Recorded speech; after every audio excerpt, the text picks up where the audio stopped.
I went to work for Tubular Steel in 1969 for Jack Houck, who was the owner of the company. But Jack was a very, I guess, hands-on person, but didn't trust anyone. So he had 4, 5, or 6 people who always reported to him, including myself.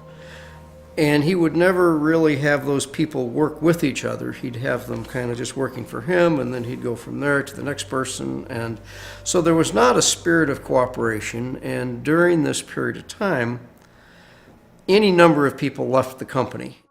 One thing that was great about Jack is he really wanted his company to be successful. And within reason, he would do about whatever it took to achieve that end. So he was very good at investing money and making deals and things like that, but he was not very good at understanding human behavior and managing people, and he wanted to know more about that. I gave up all of my other responsibilities at the company except to work on installing the Arbinger system.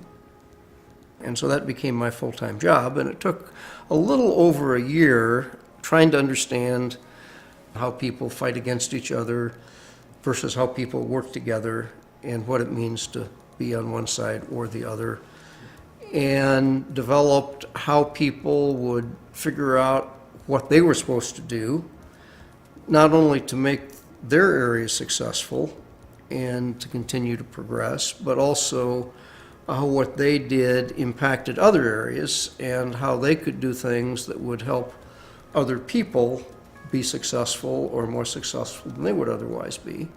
And over the course of 3 or 4 years, that made a tremendous difference to the company and a different kind of a culture. We grew from about 30 million to over 100 million and more than quadrupled our profit. The market for our products had gone from about 10 million tons down to 6 million tons, so our marketplace in the US was a lot worse, but we still grew by a factor of 4. Bottom line is that Arbinger can help a company make more profit.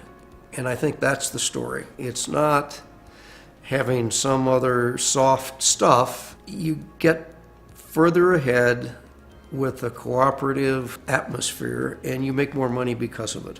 The infrastructure that had been put in place and the training was so deep-rooted that the company has continued to be successful over the years.